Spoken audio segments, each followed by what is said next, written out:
A very good afternoon to everyone. On behalf of the Goa Forest Department and Goa Bird Conservation Network, welcome all the participants of the pre-bird festival webinars to the first day of the series of four webinars that will be happening from the 29th of January till the 1st of February. So the first day, that is today, we have two eminent speakers with us who will be speaking on two very interesting topics. And I'll be introducing to the listeners about today's speakers. The first speaker of the day is Dr. Nandini Vas Fernandez. She is the dean, and she's currently the associate professor and head of the Department of Zoology and the dean for Faculty of Life Science at Parvati Bai Chogule College of Arts and Science, Autonomous at Margao in Goa.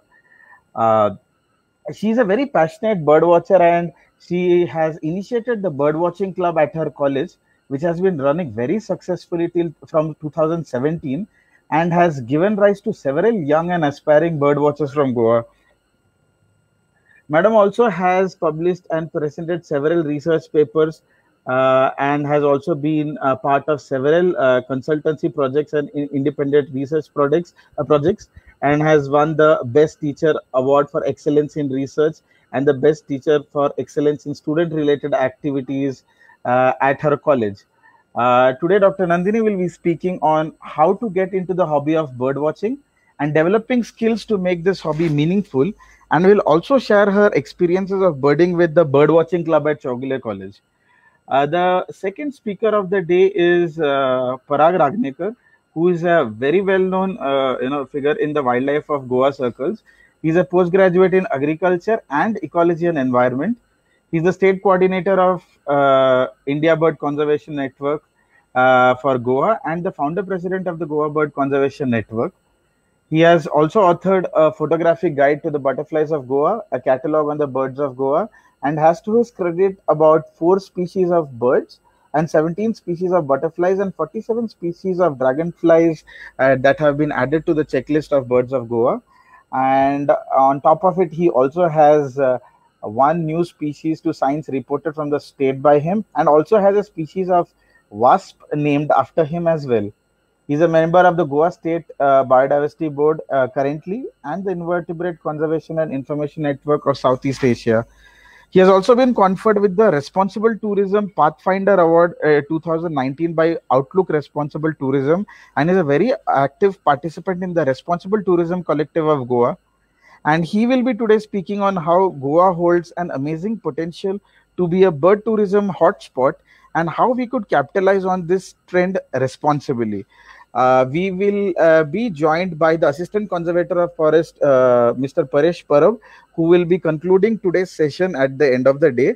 So, without much delay, I'll be handing over the platform to Dr. Nandini so she can start with the first presentation of the day, and we will kind of go backstage as long as she continues. Anyone who has any questions can please comment on the Facebook comment section, and we would take them up and you can answer, and Dr. Nandini will answer them at the end of her talk. So Dr. Nandini, it's over to you. So thank you, Pranoy, and I extend a warm welcome to all the participants who are watching this program. First of all, a good day to all of you, and congratulations to the Goa Forest Department, especially for this wonderful work that they have been doing over the years, and for all the ventures that they have taken up, especially to create and promote awareness on the wildlife conservation. This bird festival is one such venture which they have come up with, and this is the fourth bird festival which we are celebrating. And also special thanks to GPCN for proactively helping in this whole entire series of the pre-bird festival talks. So my humble suggestion to you is that I'm going to give you a very elementary information on what you need to do if you want to take up birding as a hobby. So I'll be giving you a session on introduction to birding or bird watching.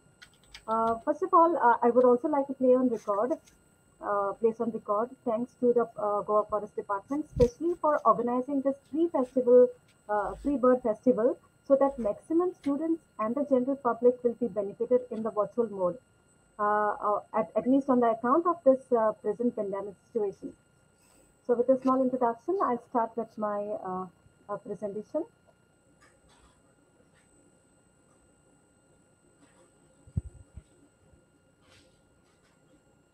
So, welcome, and I hope you can see my screen. So we have this first part which I'm going to speak about, that is what is birding or bird watching, how to identify the birds, and the basic cues for bird identification, some etiquettes on birding, and what you need to do to actually become a good birder. Now, when we say birding, bird watching, we use many terms which are synonymous as according to us. But what exactly are these terms meaning? What is birding and what is bird watching? How is it different? So basically, if you actually say the definition, you can say that it is an activity which is involving not only observation of the birds through visual means, but also listening to the sound of the birds. Okay, so eventually, when you listen to all the eminent speakers who are going to speak for this pre-festival session, you will come to know that you can do birding or you can identify birds by various means. Okay, now birding is an activity which involves observation. Especially, what do you do with that? Are you just spotting out the color and trying to identify them? The answer is, you do much more than that. That is, you also observe their behavior, you also observe the habitat in which they live in, and their personalities as such. So I'll just explain to you, the different terminologies which are used in birding. So we have a term called bird watching. So who is a bird watcher? The person who just observes birds as a mere recreation activity is called a bird watcher. Okay, so he does nothing more than just watching the birds, because for him it's a means of probably relaxing and so on. So that is what we call as a bird watcher. Then we have something called the backyard birder. Now, who is this backyard birder? Is a person who enjoys observing birds, but he does a little bit more than that. And what does he do? So what he will do is he will actively try to attract the birds around his backyard. And how does he do that? Maybe he's going to get actively involved in putting up some bird houses, or probably develop a bird friendly landscape, or also yeah, develop some feeding habitats for the birds. Okay, so such person will be referred to as a backyard birder. Now we have something called a birder. Now, who is a birder? A person who actively observes and studies the birds. Okay, and why? What is the reason? Because that person is keen on identifying a new species of birds, or new. Every day you are seeing the same 10 species, so you are actually looking out for seeing the 11th species of bird or 12th species of bird around you, and so on. So that person will be referred as a birder. Now, what they also do is they learn about the behavior of the birds. That is, as I mentioned to you, that it is not just mere observing of the birds, but they are also involved in knowing more about the birds' behavior, or maybe the habitat in which they live in. What are their behavioral habits and so on. So these are various aspects which go into making a person to be labeled as a birder. Now, the person who's a birder is also responsible for participating in some competitions related to birds and so on, okay? Or maybe taking part in bird marathons and so on. So, this is how we describe different people who watch the birds. And then we have the highest level, who is called the ornithologist. So ornithologist is a professional birder with an advanced scientific training. So they undergo some specific trainings in order to be fully equipped with the knowledge which is essential for detailed research of bird identification or bird habits and so on. So they will be studying a lot about the bird behavior, the anatomy of the birds, the physiology of the birds, and also the history of the bird species and so on. Now, being an ornithologist just doesn't happen overnight. It requires a lot of higher education and a lot of experience. So you need to actually, conduct various research projects and do this, and then only you can reach the level of a ornithologist. So those are the different terms which are coming up, which we come across when we refer to this birding or bird watching and so on. Now let us get into knowing more about the birds. So when we want to know more about the birds, it is like we need to actually understand as to how do we identify the birds. Okay, so to give some features, especially with respect to how the birds behave or what exactly is their habitat requirement and so on, we need to know how to identify a specific bird. That means if I say that they have a white spot on their throat, we need to know what exactly it means. Okay, so what does a throat mean? What does a wing bar mean? What does a flank mean? So these terminologies you have to be familiar. I've come across this beautiful picture which I've taken down, as the source is mentioned there, where the different portions of the bird are mentioned. And as a birder or a bird watcher, you really need to acquaint yourself with all these different terminologies like the crown, the loris, the upper mandible, the lower mandible, throat, the wing bar, the belly, the flank. What are meant by primary feathers? What are meant by coverts? What are the secondary feathers? What is meant by rump? What is a ear patch? What is a eye line?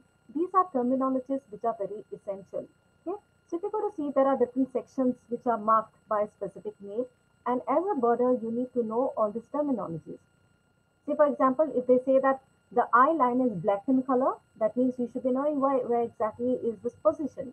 Okay, so that is the reason why the first step towards successful bird identification is knowing the basic parts of the bird.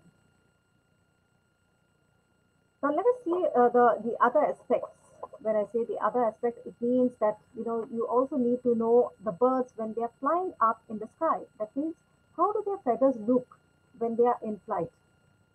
Now this is also very important for bird identification because there are so many aspects which you actually come to know or learn when you're actually doing this aspect, that is observing birds in flight. So what to look out for when the bird is in flight? You need to know what is a wingspan. Okay, so this blue line which you can see across is actually marking something called the wingspan. So wingspan is the length from the tip of one wing to the tip of the other wing. Then we have, or say we come across something called the wing tip. Wing tip. So what you're supposed to look out for in the wingtip is whether it is rounded, whether it is pointed, whether the feathers are loosely placed or whether they are tightly placed, and so on. Then we have a portion which is referred to the wrist. Wrist is the first joint from the wingtip. So this wrist joint is relatively straight, or does it show a strong bend, or how that bend compares to the position of the head? That is what you need to look out when you are watching a bird in flight. Then we have a portion which is referred to the patagium. So this patagium is the leading edge of the wing is the patagium, and its color can help us identify specific birds. So whole patagium is colored, or is it simply a splotch or a speckle which is seen on the patagium? So that is again another important feature which you need to observe in a bird in flight. Then the bird's wing pit. Okay, the wing pit. It is similar to what you can say the armpit of the human being. Now this area is close to the body on the interior of the underside of the wing. This area can also show distinct colors or markings. Dr. Okay. Nandini, can I interrupt you a minute? There Yes. seems to be some issue in your audio, and then there is an echo. Could you just kind of look at why the echo is there? Whether a speaker is on somewhere? Okay. There seems to be a lot of echo, and a lot of viewers have kind of commented that they can't hear you well.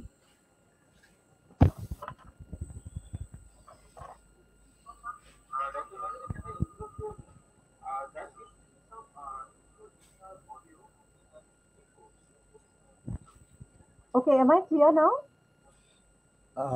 You can just go ahead, and then if it's still not audible, I will sort of sound you again.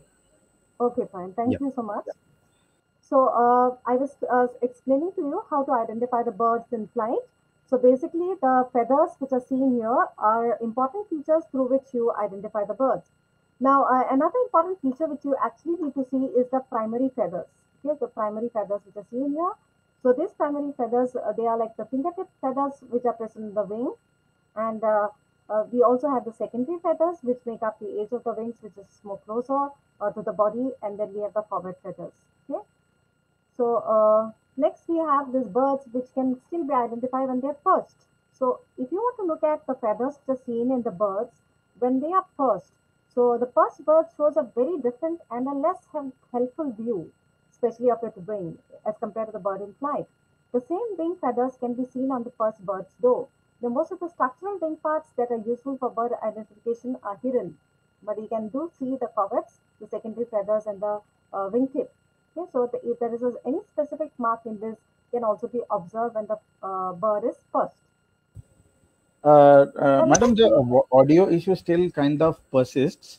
I think there is also something that is going on parallelly behind. Yeah, I mean, what is some it? other broadcast may be going on parallelly. If you can just switch that off, or you can mute that, then the issue will subside. Okay, is that clear now? Is it I clear? I guess so. You can continue, and again, if there is an issue, I will sound you. Okay, fine. So coming back to this basic clues for birding. Okay, so what exactly we look out for other than the wings which are present in the birds is we have the silhouette and the shape of the birds, or the plumage and the coloration, the structure of the beak or legs, flight pattern, how they look like when they are in flight, its behavior, and even the habitat preference. Okay. Now, let us go one by one into all this respect. So, when you see the silhouette of the bird, there are many birds which can be identified, based on the silhouette. Like for example, we have some birds which are slick, some birds which are plump, and so on. So, these are some basic features which can consider. Then you can also identify the birds by the size of their, or say the shape of their beak. Okay, that is the bill of the birds. So in sparrows, they have a short conical beak. Uh, the woodpeckers, they have chisel-like beaks. The hawks and eagles, they have hooked beaks because that is their feeding habit. And then you have the shore birds, which have a slender bill for all length. Okay? Now it's very important that you also look at the size of the birds because you can make a mental association. Now, when I say mental association means we don't measure the birds on the field, but the most common birds which we come across is we all have seen a sparrow, we all have seen a myna, and we have all seen a crow. So basically, the size of the sparrow is around 5 to 6 inches, myna is around 8 to 10 inches, and the crow is around 17 to 21 inches. So if we are going to actually, try to correlate any bird which we observe, we'll say, okay, maybe 2 inches bigger than the sparrow. So if we say that, then we will write that as 8 inches. Okay, so that is how we can make mental associations with respect to the size of the bird which you're observing. Suppose you see a bird which is a little bigger than myna, so you can write that 11 inches or 12 inches. So that is how we can make a mental association for which you need to know at least the size of these three birds. That is the sparrow, 5 to 6 inches, myna 8 to 10 inches, and the crow was a 17 to 21 inches.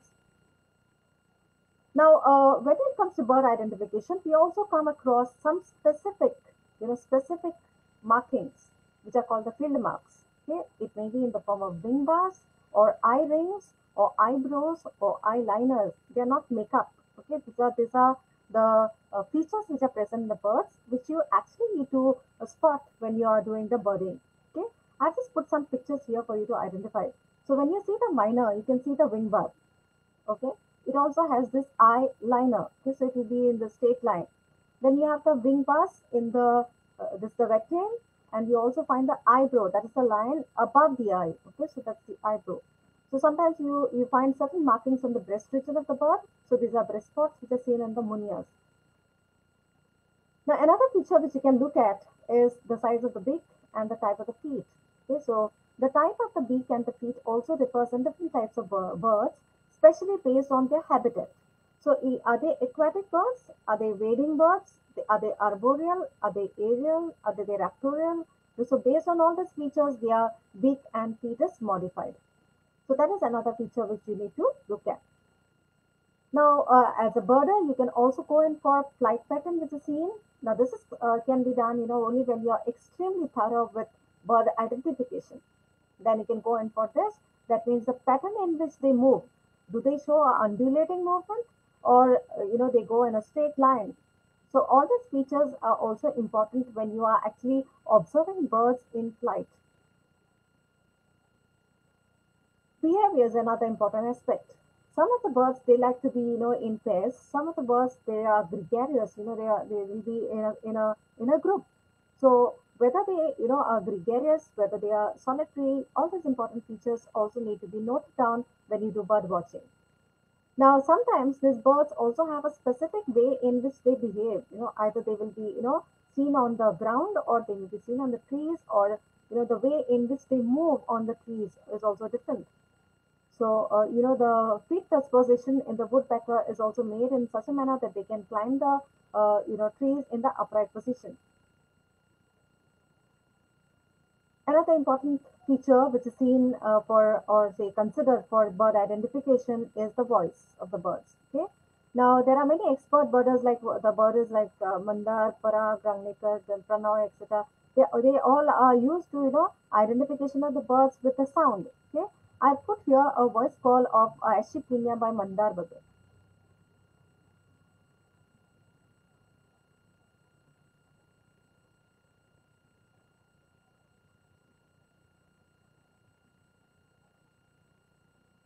So if you hear this call, you can actually say that sometimes you need not observe the bird itself, but you can also identify the bird by the bird call. Okay?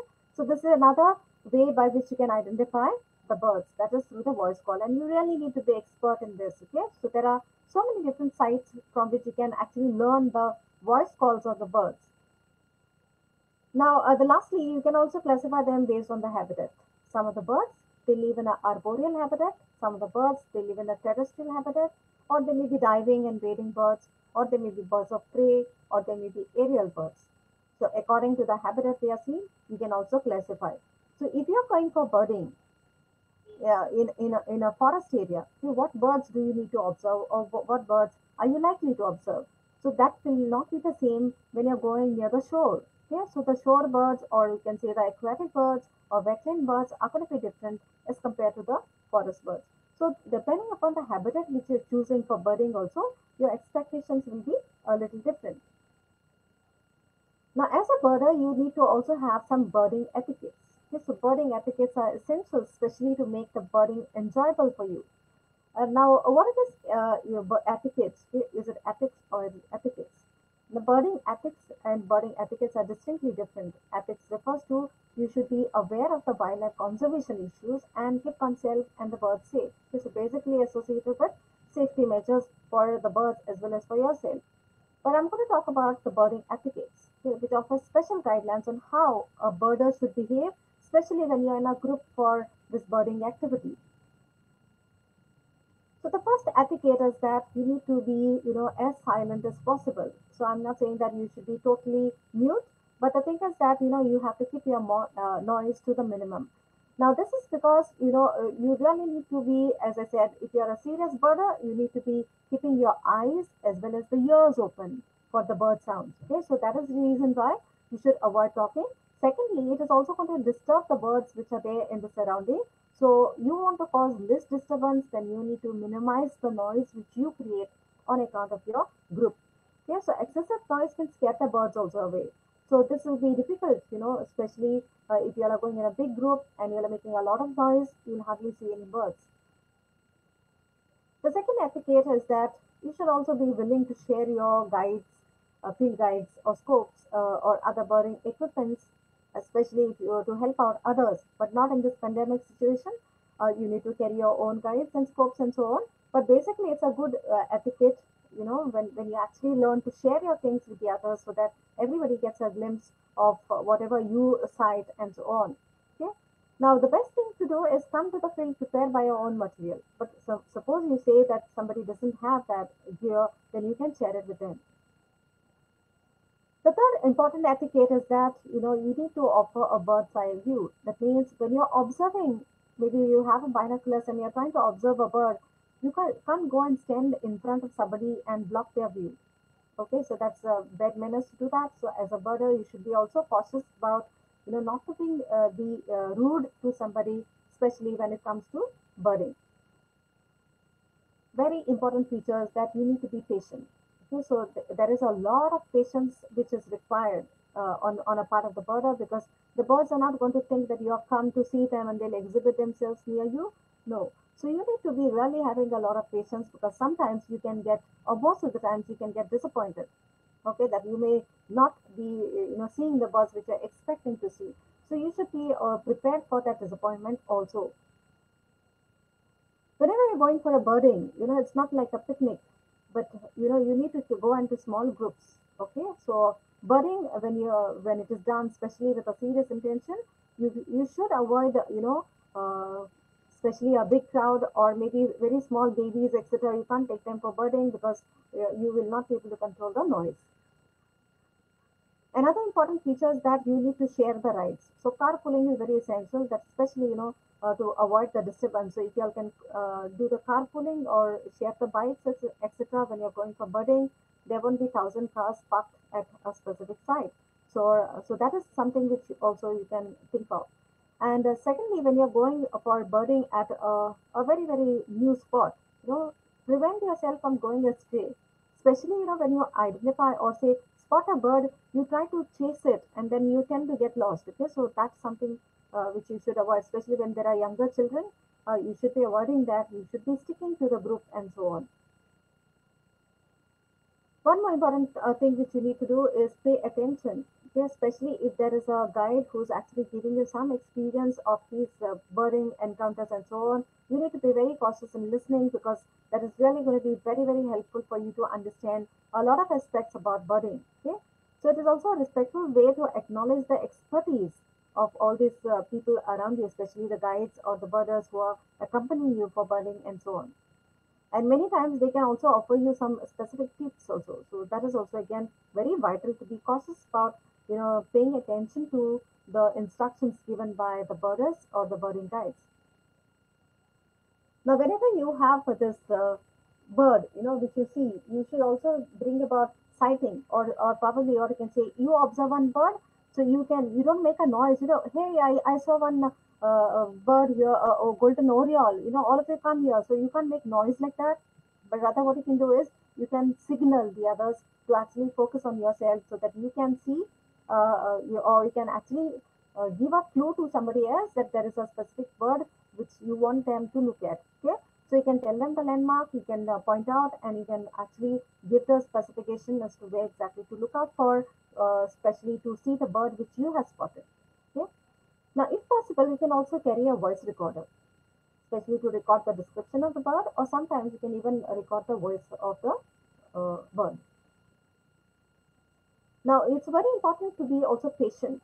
Okay, so as I told you that sometimes it may be so happening that you may be waiting and waiting and waiting, and you may not observe the birds which you actually want to sight. Okay, so secondly, you should be also be prepared for lengthy field trips with poor observations. Okay, so sometimes you may go for multiple trips, and then it will be really not fruitful or not probably it's not going to be as per your expectation, but you should not be dejected. You can take it as many as times as possible.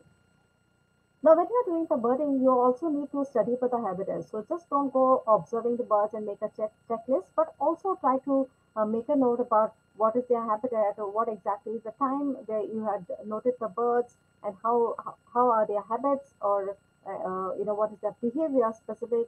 That all those things should be noted down. Now you also need to be observant, especially in order to spot unusual species. Especially, sometimes you may not be expecting to see a specific bird, and suddenly something comes in front of you, and you're unaware about what bird it is. Especially if you're a new birder, then in that case, you should be very very specific in referring to the booklets which you have or the books which you have to find out what book it is. I mean, what bird it is. Okay. Like, also, you should be environmentally conscious. Okay, so support bird conservation activities or preservation of the habitats. And if you are really keen, you can also develop your locality or do something around your house to see that it is bird friendly. Maybe provide shelters or bird baths, especially in the hot summers. If you keep water in some earthen pots, it will be really nice because it's going to be encouraging the birds to come into your backyard and so on. So as I told you that you have to be keeping this quality of being enthusiastic in you. Okay. Now what you need to do is you need the following. Okay. Besides all whatever I've said, that when you go out on the field, you need something very very specific. That is, you need a field guide, or you can take charts, or you can take e-booklets. Very important is that you need to have a pair of binoculars. Okay. You can also have a field notebook. sometimes if you don't want to keep a field notebook, you can use a voice recorder which is present in your phone. Digital camera with a zoom lens is very essential, and especially those who are serious birders, no, they will keep buying a camera with a better and better zoom because you really get addicted to bird watching and bird photography. Especially when you're going for birding, it's very important that you wear clothing which are suitable for bird watching. Okay, that is, you can wear the dull camouflaging clothing, trekking boots, shoes, and so on. You can carry some light snacks, and you can carry some glucose or maybe any energizer which you can have, or a GPS. Now, these are some of the gadgets which you really require. That is the binoculars, you need a scope, maybe some guides, you need a zoom lens. And this is a beautiful, brochure which is made by a booklet which is made by the GBCN on birds of Goa. It's very, very handy when it comes to birding. Yeah, just put some screenshot about how they have given the various description of the common birds which are found around in Goa. Okay, so it's going to be a very handy guide for you if you are going for birding. So now I'm going to just give you a glimpse of some of the birds which we have done through Chokle's Birders Club, which we have in Chokle College. We initiated that in 2015, and we have been carrying out extensive, birding activities in Kurtori and some places around the Chokle College, like Borim and places around. And I'll just show you some of the photography which we have done by me and one of my students, Farzin Sheikh. So this is a cormorant. We have the purple swan hand.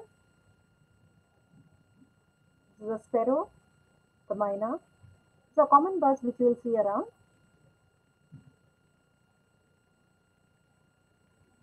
The Escherichia, the tailor bird. If you just look around in your gardens also, you will find this. And especially, I'll tell you that from our college also, many of the students have done excellent photography in the vacation, especially the COVID time when you're locked down in the house. You can just go to your garden and do this photography. So it's really going to be enriching you. Okay, so we have the magpie robin, Indian robin. This is a bigger sunbird. Then you have the purple rump sunbird. There are different types of sunbirds which you come across, but I've just put some of them. The crow pheasant, the babbler, this is the jungle babbler, the greater golden backed woodpecker, this the one on this with the red crown is the male, and this is the female. The scaly breasted munia, the white rumped munia. These are really beautiful birds, but they're very noisy. You can, they are very photograph friendly also. I've clicked this, right from my balcony, and they just don't fly off also. It's the green golden fronted leopard, the common ayora. They're very, very common here. The quail, the male and the female. It's a golden oriole, again the male here and the female. The red whiskered bulbul and the red vented bulbul. So why I was saying that it's very essential for you to know the different parts of the bird is that when we say red vent, means you have to know that this is the vent region of the bird. Then we say red whiskered or red chicked. So it's this region which we are talking about, and so on. Okay, so the bird markings or the feather identification marks, etc., they're very essential when it comes to birding. Okay, so this is the cattle egret, the purple heron, the aquatic birds. We have these are photographs done by one of my students, Farzin Sheikh. These are the woolly neck stork in Kurtori and the Asian openbill, the chestnut headed bee eater and the Siberian stone cat, the common kingfisher, beautiful photography done by Farzin, and bronze winged jacana. So finally, I will say that what are the benefits of this bird watching? It's very essential for us to appreciate or have this appreciation for the nature. That is, bird watching inspires a harmonious union with the nature, especially when you are watching the birds. It's such a beautiful experience.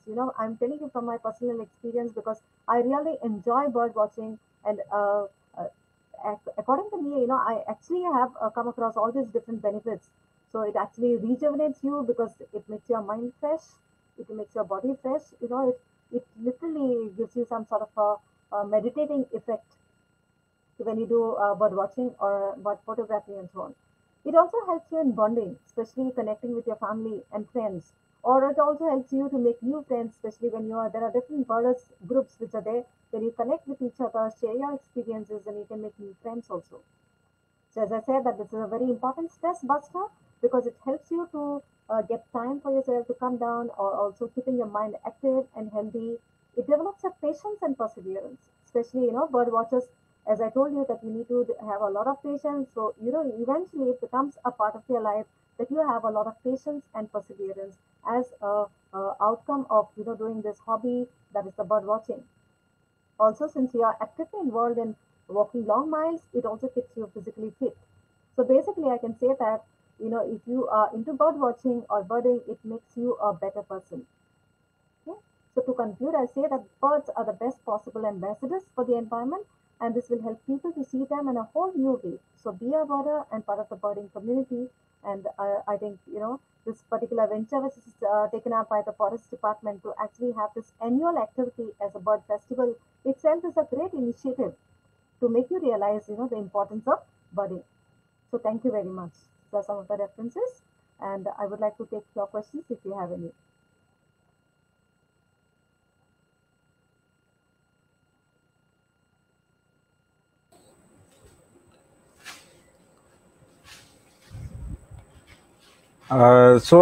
We have asked for audience to post their questions in comments, and as of now there are none. Probably because this is more of a directive kind of a presentation rather than something where someone can ask a question. But then the first question has popped up, madam. So Durgesh asks, are there any precautions to be taken in view of the bird flu? Okay, so I would say that, especially in this particular season, you need not go out and do the birding as such, but whatever we are telling you is in the future. So at present, we also have the pandemic situation where even you cannot go out in a group and do the birding activities. So whatever I've given you the information is for a general birding view, especially, considering that if you want to take up birding as a hobby, or maybe, become a birder, as a serious birder, so this is what you need to do. But I can say that I'm not an expert to comment about the veterinary, aspect of that. But I can definitely say that we all need to be cautious, and maybe, as the forest department is taking a lot of initiative in, curbing this particular bird flu, being spreading in Goa and so on. So if we come across any birds which probably, you feel that they are dying on account of specific thing, you can photograph that and send it to the forest department so that they can be a little bit cautious.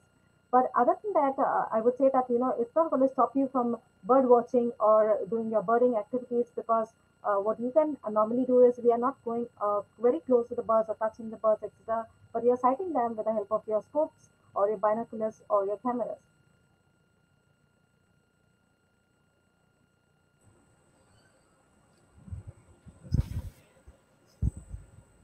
Okay, madam. So I don't see any other questions as of now. So you will be there online. So if something comes up specifically for okay, as I speak, there is another question. So Shraddha asks you, being a teacher, how do you keep your students motivated about birding and related conservation issues? Could you share your experiences? Yeah, okay. So, Shweta, thank you for asking that question. That's really nice. I can say that I'm really lucky to have enthusiastic students. My students are really enthusiastic, and sometimes I may not get that much time to actually help them out, but they are really enthusiastic, and the entire bird club is managed by the students. So what I normally do is, I tell them at the start of the year as to what is the plan which you have, and I help them in organizing and executing how to go about, doing various activities, whether it is for the community, whether it is for, conservation of the birds, or whether it's for promoting the environment, for making it conducive for the birds to prosper and so on. So we have, various activities which are planned out in that specific manner, and then we go ahead. And I can really say that, the Birders Club have done extremely well when it comes to, carrying out various activities, that we have students even from the non-science subjects who are joining our Birders Club. Okay, so some of the teachers also join the Birders Club, and they seriously come with us for the birding trips. Okay, so though we conduct the birding trips early in the morning, there will be 100% attendance by so many students, enthusiastic students who come and, participate in this activity. So we don't have a very large group, but we take a limited group for every birding activity, around 15 to 20 students only, and then we carry out various birding trips in different parts of, around. No, we have not gone very far, but we have been to Mollem, Bondla, and so on. But basically, when we plan the activity, we make a checklist. The student themselves go prepare the checklist, then come back, and then we get set for carrying out the budding trips. But as a for me as a teacher, I didn't have to motivate my students as such. Please participate, please participate. But they were very enthusiastic. I had to literally say, okay, we won't do so many things. We'll do only so much. Okay, so for me, it is that enthusiasm. It just came. It just comes spontaneously from the students because what I normally do is at the start of the year, I conduct one small session by the Forest Department and GBCN, who have always been the resource person, especially to give a talk to all the zoology students. So I feel that that serves as an inspiration for the birds to, for the students to take up this, activity of birding and so on. And then throughout the year, they really totally motivate.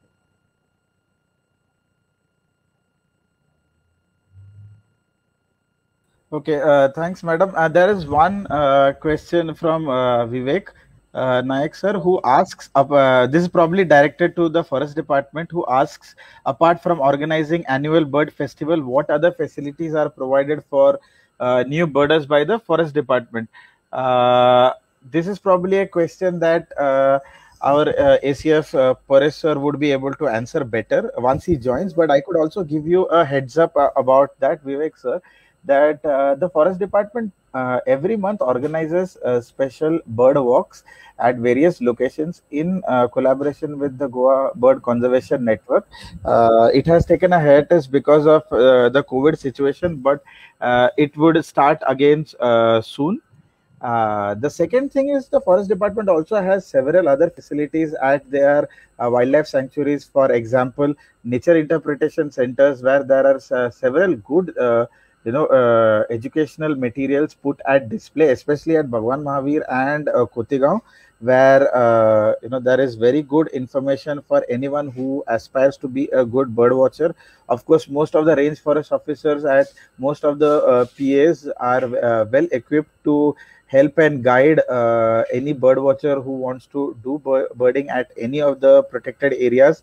The Salim Ali Bird Sanctuary has a very good and dedicated interpretation center about wetland birds and mangrove species of birds, especially. Other than that, there are several other initiatives that the forest department takes, which our ACF would be able to elaborate upon once he is able to join us. He is unable to join us because of some network issues, but he would be with us at the end of the talk. Okay, continuing from there, Yeah, madam, there is another question for you by yeah. I Mariam. just can I just add something to Yes, for please Mr. do so. Vivek? Please do so. Yeah, so I'll just tell you from my personal experience. I've been associated with the forest department also, and I can tell you that they are doing a lot of work, a lot of work. And probably it's just that, the general public is unaware about, all the different initiatives which are taken by the forest department. But they're doing excellent work when it comes to conservation and a lot of activities because I've been a part of, some of the activities which are organized by them, especially in creating, awareness on birds by having some competitions in Konkani and Marathi and English. There is an essay writing competition which was held for the children of the schools all over Goa. There were specific activities organized for the college students. Like always, they have an annual quiz which is being organized on wildlife for all the colleges in Goa and so on. So I feel that they are constantly in progressing with respect to conducting various activities which are probably creating awareness. And as a researcher, also I can tell you that they are very very open to giving permissions to any person who is inclined to towards doing any specific research in the forest department. So I at least I know that I've got special permissions to carry out research in the forest areas and so on. So that is also that very very encouraging, unlike most of the other places. So I feel that also what you can do is you can go to the website of the forest department. They are also into a system of automation of many of the things, and they are using apps and becoming very totally modernized. And that's really interesting because they are taking multiple initiatives for bringing about a drastic change in the way in which people look at the forest department and so on. Yes, I really feel that you should go to the website and check it out. And most of the forest officials are very, very cooperative with respect to any information you want, or probably, you want to carry out any works or anything, you can always go to them and probably your work will be done with respect to creating awareness on this budding activities or if you want to associate it with them. Thanks for that addition, madam. So there is another question for you. So Maria asks, what are the good educational institutions in India for pursuing wildlife biology slash ornithology? Okay, I think that is something which probably Pranay will be able to tell you better. But today we have this, you can actually say that Dehradun, you can go for the wildlife institution in Dehradun or even in Mumbai, the NHS. These are places where you can. I really don't know whether you want to pursue PhD or whether you want to pursue MSc or what exactly. But these are institutions which are of repute, and then you can the ZSI. You can just check out, what are the opportunities if you want to look out for research opportunities and so on. So India is doing extremely well when it comes to wildlife studies also. And if you want to study your education abroad, then there are specific courses which offers you MS in wildlife. So you can also pursue that. Okay, so depending upon what exactly is your aspiration, are you trying to do research in wildlife, or are you trying to pursue a career in teaching, or are you trying to pursue a career which will give you some placement in the forest department, etc. Based on that, your choice of the institution will also vary. There is, I think, one more last question for you. Suhail asks a basic question, that is, how do you distinguish between a lesser whistling duck and a Brahmini shell duck? Okay, I'm not an expert in the wetland birds, but I think Pranoy, you can answer that. Suhail, lesser whistling duck is a resident species which you kind of find throughout the year, and they breed in several of the wetlands in Goa, and they are very small, medium-sized ducks, and they are very noisy as well.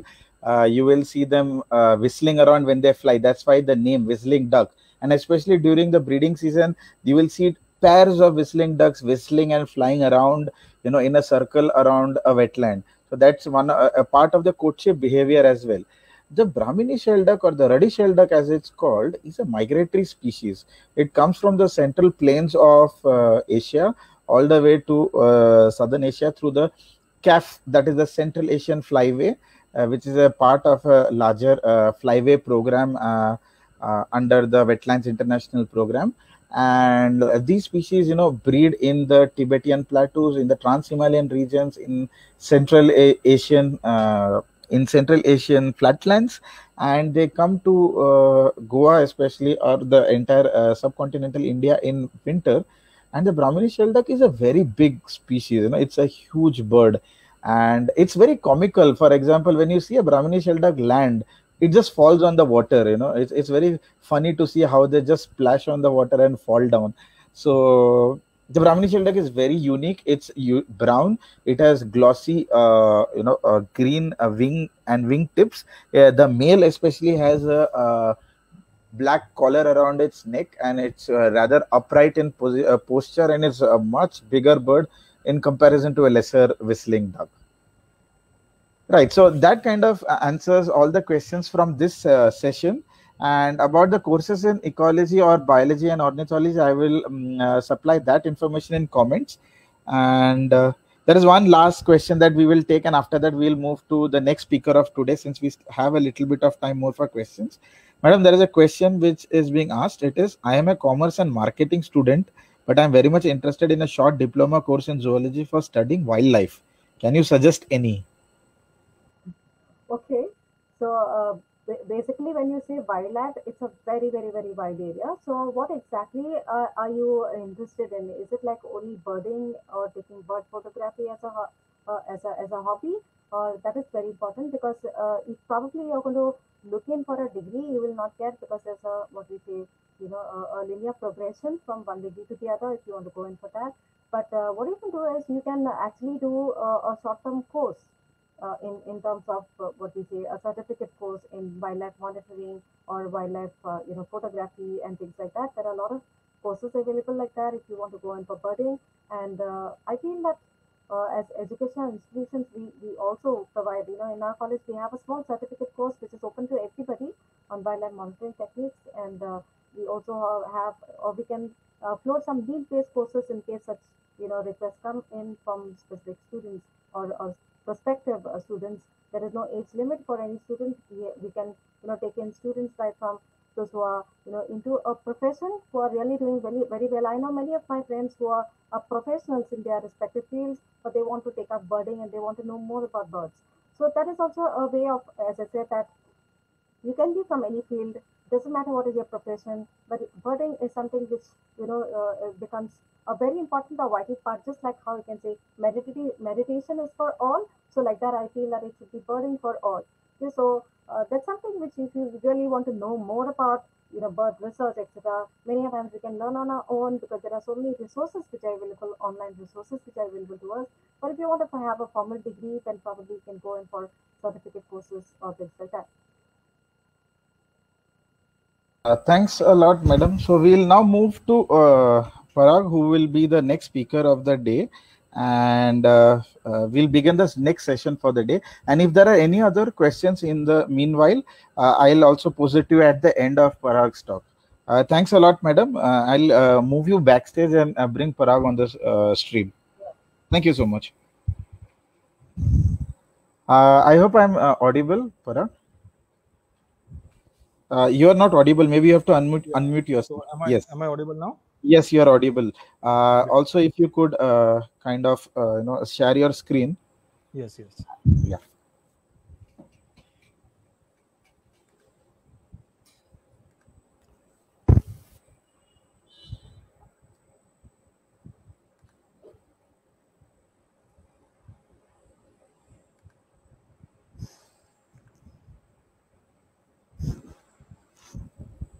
Okay, am I on?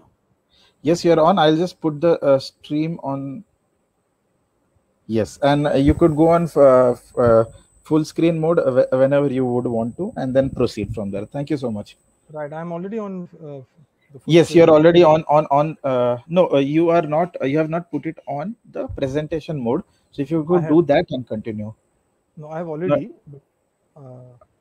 No, it's. Not. Could you check that, please?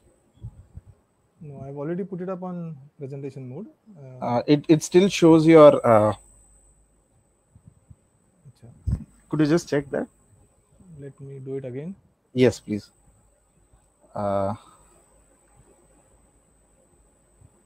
Maybe it's taking a little time to load.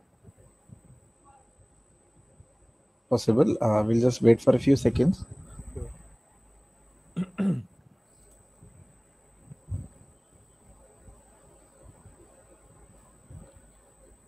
Okay, we still can see your PowerPoint. The present the main screen is still not visible. Could you just maybe restart it once more so that it's clear to everyone? I don't see why, because. You didn't do that. And now I've done it. And it still shows that. Maybe you can just go once more into your screen share and check whether you share the right thing. Yeah. Let me stop sharing it for a moment. Yes, please. Yes, please. Okay, there you go. Let me share the screen again. And choose the application window and then choose PowerPoint.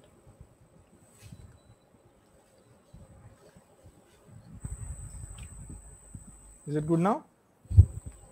Just a second. Yes, it's on. Yes. Oh, thank you so much. Yeah. So a very good evening to everyone. I'm going to speak about a topic which we usually informally discuss a lot, but I think this is a first formal presentation for me. Before we go ahead and actually speak about Goa as a bird tourism hotspot and why is it so, I think it's very important to kind of go back a few hundred years into the history of when birdwatching actually began in Goa. Published literature tells us that I think the first record of any bird from the state was as far back as 1784. Okay, so two species, the red-wattled lapwing and the white-naped woodpecker, two species have the type locality in Goa. So that's very interesting. The white-naped woodpecker, if I remember correctly, then was called Picus goensis, so basically what type locality means is that it's from Goa that the the specimen based on which the species was described was collected. So Goa is the type locality for both these species. So that's a very interesting record. But later on, you see a neglect in terms of bird watching, documentation in general, just not birds, in general, about natural history. Whereas the rest of the country was doing much better, with the British documenting from the smallest insect to the largest mammal, and systematically the entire country. But Goa, you see a huge gap, and basically a knowledge gap, which we refer to. There has been a neglect in terms of natural history and obviously birding. Only after liberation, I think the first surveys happened immediately post liberation, 61 to 63, with BNHS, and ZSI coming into Goa to document birds. Dr. Salim Ali also visited Goa. A lot of collection happened here, and then slowly the documentation of birds in Goa actually began. But I think the most comprehensive work has actually been done by foreigners. With Goa tourism growing, Goa as a birding destination also started becoming famous, and a lot of credit to that goes to the European traveler, Britishers primarily, and people from northern Europe, who used to come here for a 2-week long holiday. Made it a point to visit all the nooks and corners of Goa to document and look at all the interesting species that you find here. Goa attracted them for the beaches, but at the same time, they were interested in birds. They were keen about birding, and at the end of their trip, the most important thing that they did was they just did not observe birds, but they documented them well. They came up with these beautiful trip reports. People who have seen those trip reports, will really appreciate the kind of documentation and notings that they did. Some of them are still available, I think, online, but many of them are handwritten and typed, so they're not really available out there. But very interesting read. They used to create beautiful hand sketched maps of the location, where what to see, at what location at this particular turn you would see birds. So some excellent work done by visiting birders with their trip reports. This was sometime probably in the 1990s. And then slowly, I think probably by end of the 1990s and early 2000, some of us locals, got interested in birding. I think when we actually began meeting formally and birding together, I think we could count each other on the tips of our fingers. We were only a few, but that has slowly changed. Also, parallelly, there was a change in the tourism scenario with the kind of tourists coming into Goa. That has changed. Less of Europeans now, less of birders now, European birders now, but the domestic birders have increased. So the trends have changed, but birding still continues. And then of course GBCN came into being. From an informal body, now we are a registered entity. I think more than 150 members. I think our Facebook group is 4,500 strong. So things have gradually moved ahead as far as birding is concerned, and we are not, GBCN is just not a birding community anymore. It's into much more than that in terms of documentation and proper research. So that has been the transition of birding, in a glimpse. Going ahead, I think let us look at why Goa in the first place is so attractive to birders. And I think one of the reasons is the diversity here. I mean, 477 species are reported from the state. I think probably 35% of, or more than 35% of the total India count.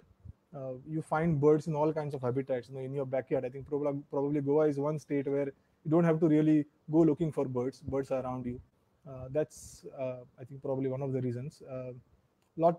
Winter season obviously is the most important, or the, as we call it, the birding season, because that's when we get populated with a lot of migrants coming from, I mean, local migrants as well as long distance migrants. Out of our 477 species, we have 11 endemic species, that is species which are restricted to our Western Ghats, not found anywhere else in the world. And 45 species are under various threatened categories of the IUCN. So this is the status of birds in Goa, and probably one of the reasons why birders find Goa attractive. But I think the most important reason why birders find Goa attractive is because of the habitat diversity, and obviously which results into a diversity of birds. So habitat diversity, and that too in a very small geographical area, 3,702 square kilometers, and we have all kinds of habitats. A few representative here. We have the coastal areas, then the midlands, then the wetlands, and of course the iconic Western Ghats. Now within these larger landscapes, you have niche habitats, like our coastal areas will have our beaches, then we'll have mangrove backwaters, we'll have mud flats. Our central areas will have lateritic plateaus, grasslands. Our wetlands will consist of marshy areas, of irrigation tanks, of paddy fields.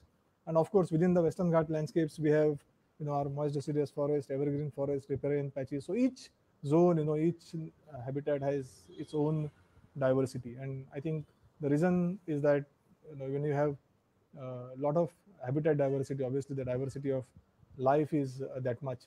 And so in the morning, if you are birding in the Western Ghats, in the afternoon you can be birding at the coast.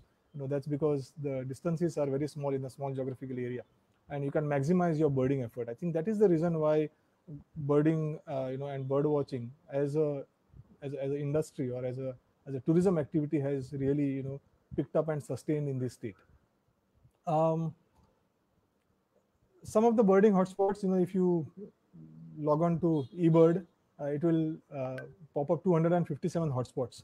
And if you just go to any of these places, I think you'll have a species count of around 100 easily, especially the bigger ones. I mean the important ones. So I won't get into all the details of which these birding hotspots are. You just log on to eBird and you'll get the list of the top 100. And if you see the diversity there, again based on the eBird data, for example, I think Karambalem wetland ranks at the top with 283 species, and then of course others. So what you will see here is that most of the birding hotspots have a count of 200 plus. So you can imagine the interest in birders of to be able to come here and document species. I think usually we who conduct birding trips in the state and beyond claim to show 150 species within a span of 3 to 4 days in the state, and that's, I don't think any other state can boast of that kind of diversity within a short period of time. I think that's the reason why Goa has been so attractive to birders from all over the globe. Having said that, and all the habitats that I was speaking about, I'm sure you would like to see some pictures of interesting species that birders come here specifically to observe. Our forested areas, of course, are the most frequented areas by birders, and this is obviously probably the most sought after bird, the Malabar trogon. I've not put names because I've put quite a few pictures, so I will quickly kind of run through the different slides. Some of the endemic species like the crimson-backed sunbird, called the small sunbird earlier, the grey hornbill, the Malabar grey hornbill, another beautiful, probably one of the most beautiful looking barbets that we have, the Malabar barbet. Our state bird, the flame-throated bulbul, the Malabar parakeet, Rufous babblers, the Nilgiri flapper, and so on and so forth. The grey-headed bulbul, white-bellied blue flycatcher. This is an interesting species. This is the Vigor sunbird. So this is the northern Western Ghat endemic. That means it is found from Gujarat and Maharashtra and up to Goa. I think there is a spillover in Karnataka as well, but you will not find this bird in Kerala. So this is the northern Western Ghat endemic, and within our state we get northern Western Ghat endemics as well as southern Western Ghat endemics. Like for example, the white-bellied tripi, the wine-eyed laughing thrush. These two species are being regularly reported from the state, and so is this bird. So Goa, from that sense, is very interesting because it has got elements of both the northern Western Ghats and the southern Western Ghats. So that makes Goa again, one of the reasons why birders would want to come here. And then, of course, some of our raptors, owls. This is the brown fish owl, the brown wood owl, and the brown hawk owl. And then our lateritic plateaus. I'm just showing you some birds of different habitats. This is the Malabar lark, the crested lark, the Malabar crested, the tawny pipit, red-headed bunting. These are from areas in and around lateritic plateaus. This is another species which all birders, those who come to Goa, will want to see, the collared kingfisher. I guess on the west coast, Goa is the only place where a birder, if he wants to see this bird, can think of visiting. There are some reports from Ratnagiri and up north, but there is no place where you can confidently say that you can see this species. Goa is one such area. So you see this species in the Kumbarzoa Canal, Diwar, then even Dr. Salim Ali Sanctuary. So this is a mangrove species. And what makes Goa further attractive is this. We have 8 species of kingfishers, and all of these probably can be seen within a span of 3 to 4 days. Many of the birders who come want to target these species, and most of the time, I would say 90% of the time, they end up getting all the 8 species within 3 or 4 days. Right. So the Zuari area, or the Kumbarzoa Canal, is host to another of the fish eaters. This is the osprey, and also the white-bellied sea eagle. So another 2 species which everybody wants to see, not only see, photograph. There is a transition in birders, and we'll speak about that later. And then our wetlands. We have some amazing wetland, and marshlands, which play host to some of these migratory waterfowls. This is the gargani, the comb duck, the common snipe, and yeah. So that is the little stint. I won't take names, but all these, you will find them in our irrigation tanks, in our cultivated paddy fields, and marshy areas. And then these wetlands, sometimes throw up some very interesting surprises. This is, I think, probably 2 seasons this has been sighted, but I've seen it only once. This is the white-tailed lapwing, the crab plover, and then last couple of years we have been getting sightings of the bar-headed goose. This is probably a straggler, and this year it was in Maina Kurturi area. So, and then of course we have had reports of both the species of flamingos, again from the same area, the greater and the lesser flamingo. So wetlands, throw up a lot of surprises. And of course our mudflats and the beach front has huge flocks of seagulls and terns. This is the gull-billed tern, the brown-headed gull, the sanderling. All these are beach birds, sandplovers. And of course, this is, I think, probably another reason why birders are now interested in Goa, is because of our pelagic species, the red-billed tropic bird. GBCN and some of us have been conducting pelagic bird trips over the last few years. This year, because of COVID, it did not happen, but we have found some very, very interesting species, and there is a paper published on pelagic birds of Goa as well. So this is the red-billed tropic bird, common terns. This is called the pirate of the seas, the Arctic skua, and so on and so forth. So I mean, just a glimpse about why Goa is preferred by birders. It is already a tourist destination, so you get the good side of both, and some amazing birding destinations and species. Right. So what, according to me, and I'm saying according to me because these are completely my thoughts. Everyone may or may not agree. May have something to add to. What are our strengths as far as bird tourism is considered? I think it is. This is a very rough estimate, depending on many of the or other based on some of us who conduct our birding trips, our data that around 3,000 birders visit to Goa annually, and that's quite a big number. And right now there has been a transition, from more number of foreigners to now more number of domestic birders. Now whether that's good or bad is something that can be debated. Like I said earlier, a trip of 3 night 4 days can easily yield around 150 species. And that's a big number, 150 species. Um, then of course I think we spoke about this accessibility, diversity, and we have a very good bunch of naturalists, people who have probably experience of more than a decade each, uh, who can lead good, good birding expeditions. And I think this is probably one of the USPs.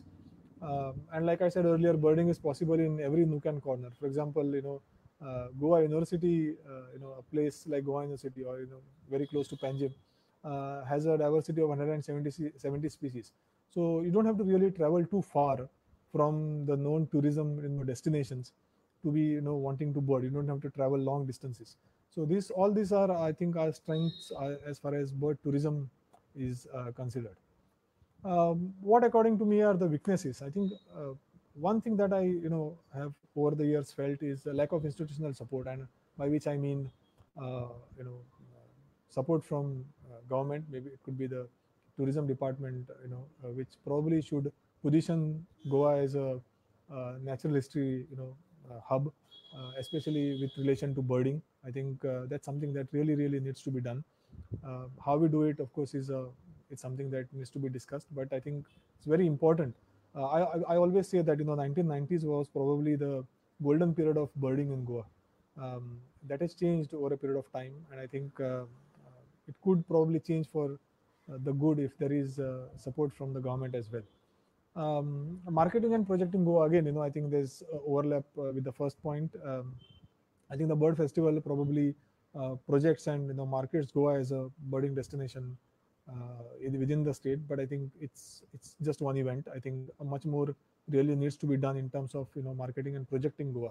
I would love to see the state bird of Goa on a huge hoarding outside the airport rather than the casinos. So that's something that I mean by marketing and projecting. What is one of the weaknesses that I see is that it's a niche clientele, and most of the locals, like I said earlier, you can bird in your backyard. So most of the locals don't really opt for guided birding tours. They would rather bird on their own. One of the reasons why from operator's point of view, it's a weakness. So primarily you have to attract clients from outside the state. What are the opportunities that as I see them? One is that digital photography has evolved. It is, and now everybody is taking up as a hobby. And then there is a transition from birders to bird photographers. Like I said, 1990s was the golden period of birding in Goa, because the guys who would come here wanted to see the bird, and photograph it. Probably not really, but now it's the other way around. People want to photograph, but people will debate the pros and cons of this activity. But I see that as an opportunity, because if you follow certain ethics which Nandini earlier spoke about, I think this can be an opportunity for the tour operators, in terms of getting bird photographers involved. Another opportunity, and this is something, thank God this has happened, because like I said earlier, foreign birders have reduced in numbers, but that is kind of compensated with local birders coming in, domestic birders. So now there is less dependence on foreign birders, which is a good thing sometimes, because with scenarios like the COVID scenario or any economic meltdown, there is a good chance that foreign birders may not travel to country, but domestic birders usually would.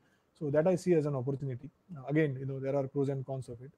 And then there is a thrust on hinterland tourism by the state government, which is again a good sign. But how you do it is again something that needs to be discussed. Within hinterland tourism, I think birding has amazing scope because there is a big client, birding client out there. So we need to position ourselves well to be able to tap into this sector. So, and then finally, what are the threats? Again, something that probably everybody would debate between a birder and a photographer. This is something that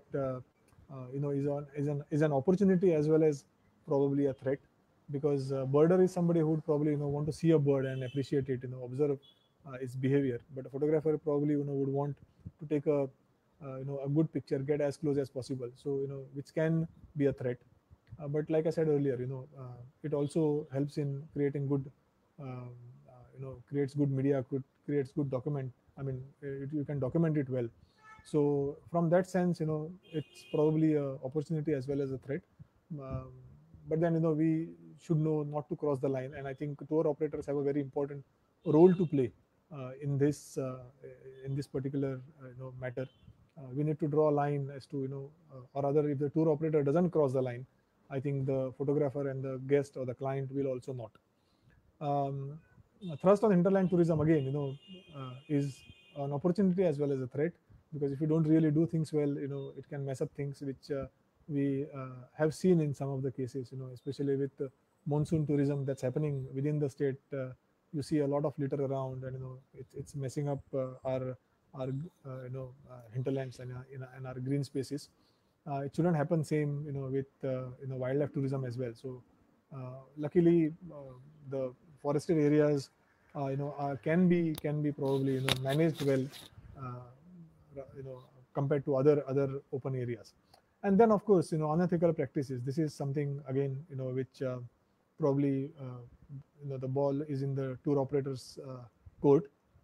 If he conducts his tours ethically and with certain principles, I think a lot of it can be taken care of. But unethical practices like maybe a bird bath is fine, but feeding is something that I personally don't recommend.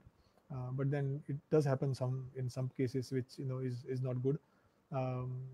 Photography, getting to go too close to birds, or probably getting too close to or exposing the nests of birds, and things like that. Maybe playback is something that also is considered unethical, playing bird calls.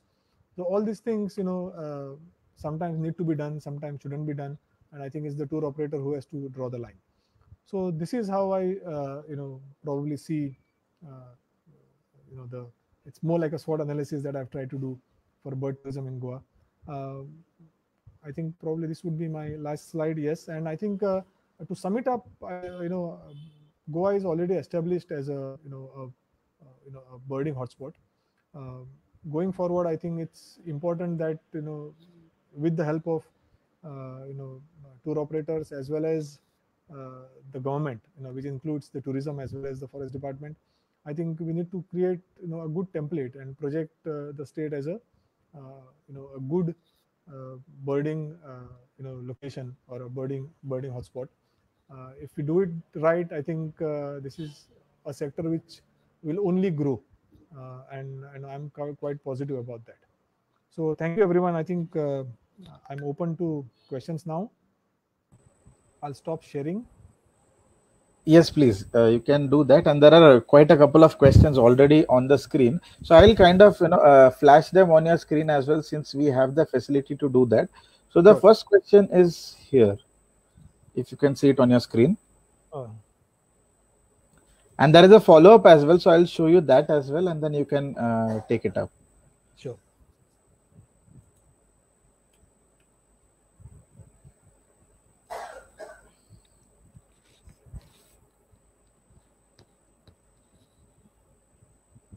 The question basically is about marketing of bird tourism and about Salim Ali and why it's not a popular destination with visiting bird tourists. So I think that would be the question. Yeah. So one thing is that there is no comparison. Bharatpur, of course, is completely different from the kind of habitat Dr. Salim Ali sanctuaries. It's a mangrove habitat. Accessibility is an issue. Not so much in Bharatpur.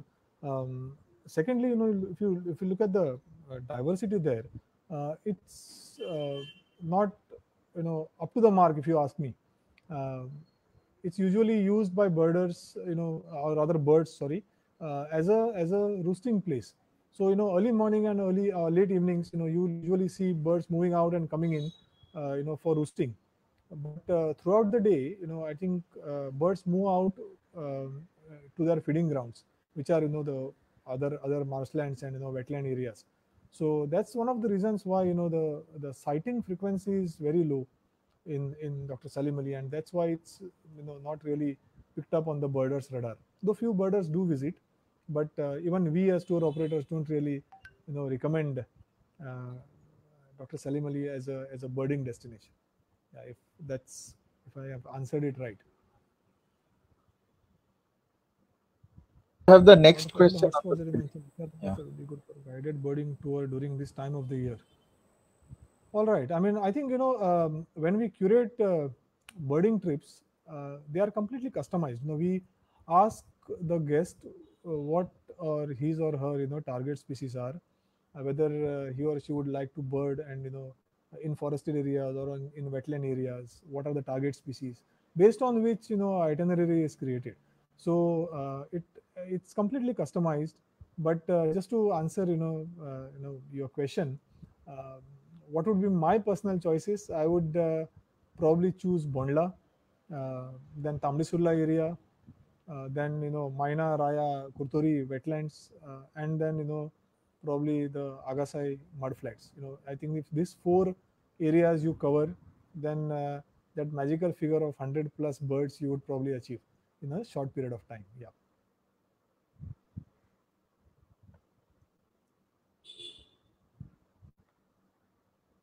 Okay. What is the reason behind decrease in foreign birders? Okay, these are 2 questions. Various reasons. When I say foreign birders, usually, I mean, I'm speaking of Scandinavian and European birders, who have reduced in numbers.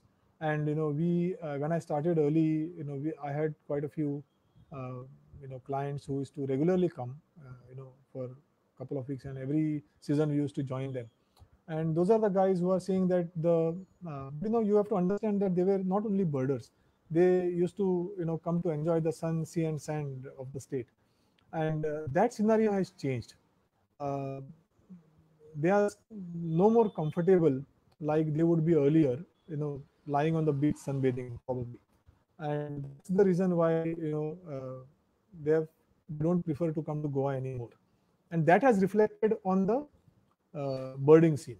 So it's not that the bird diversity has gone down, or there probably we know much more about birds now than we knew earlier, but I think it's the coastal tourism scene that has changed, which is reflecting on the birders. Your second question was about what kind of support we are expecting. We're not really expecting any very specific support. I think we need to position ourselves. The whole tourism narrative of the state probably needs to change from just the party scene and the beachfront tourism to what we have in the hinterlands. And when I say that, I don't mean that you get all those hordes of people on the beach into our hinterlands. We need to develop a good a tourism policy for the hinterland and then take it forward. I don't think we should repeat the mistakes of the coast in our hinterlands, and mess it up. From birding point of view, I think there are quite a few tour operators in the state, individuals as well as companies. I think if the state government through the tourism department projects them on their GTDC or tourism website, saying these are the service providers, I think that would be a start. I think that would be a start for people to be positioned on different on a government portal, saying that okay, these are guys who can provide you the services. I think that is a beginning. And then, like I said earlier, I would love to see a hoarding of not only the state bird but the state symbols just outside the airport. As you step out of the airport, I would like to see the state symbols of Goa, rather than just a casino board, So because the moment you step out of the airport, what is the message that you're sending the tourist? I think also matters. That's all about positioning. So I think this is a much larger issue. It's not restricted to just birding.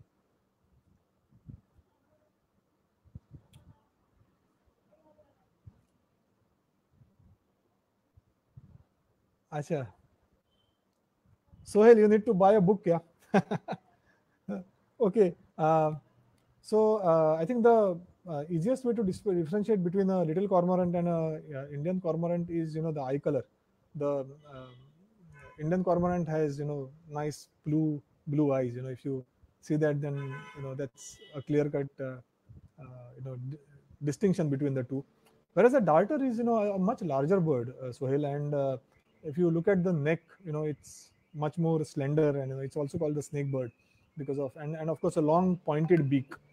So yeah, so if you probably look at them closely, you will be able to differentiate them.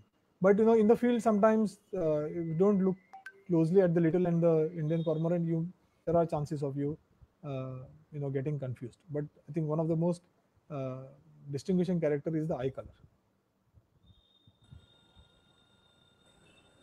Right. So that kind of brings us to the end of today's session, and what we are going to do is, I'll also put this up, that these are the two talks that will be happening tomorrow at the same time. We'll have Shalma Mascarenhas from the Government College Sakri and Amit Raj, both of who will also be speaking on two very different and interesting topics. We again begin tomorrow at 3:30 and would be concluding at the same time. With that, I would kind of want to conclude today's session, and I would want to thank both the speakers of the day, Dr. Nandini and Parag, both, for giving a really great and interesting talk on both the subjects. And we hope that you guys can continue inspiring and doing the great work that you are doing currently and would be doing in future. So with that, I would want to end, and I would want you guys to also tell a few concluding remarks before we could end the stream. If we can begin with Dr. Nandini, and then with Parag. Yeah, so I would also like to congratulate Parag. Can you hear me? Yeah. Yes. Please go ahead. So congratulate Parag also for the wonderful talk. And I was in fact expecting a little bit more on especially the e-birding sites and things like that, so that it can inspire those who are already into birding, because that is something really nice which the GBCN is doing. And also a special thanks to Pranoy for doing a wonderful work. I always look upon Mandar, Omkar, Parag, and Pranoy and all who are doing extremely well when it comes to birding in Goa. And I feel that you all can also be an inspiration for our young students who are watching this program, especially to understand more about birding. And I hope for all the other general communities who are watching this particular program, I hope you all also take up birding as one of the beautiful hobby which will not be connect you with the nature, but also make you a better individual as such. Thank you. Right. No advice from me.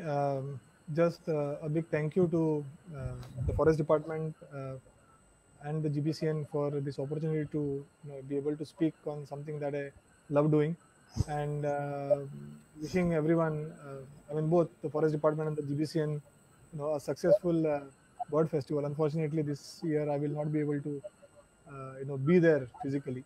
So, best of luck to everyone. Thank you. Yeah, thanks a lot. And with that, we'll end today's webinar. We hope that you join us tomorrow for the other two talks that are scheduled. So on behalf of the Goa Forest Department and Goa Bird Conservation Network, I thank all the participants who have been with us and have been listening to today's talks. For information, the talks that happened have been recorded, will be available on Facebook, and shall be uploaded on the Bird Festival of Goa's YouTube channel as well, if you would want to have an access to these talks at a later date. With that, I would like to thank everyone. Good evening. Thank you.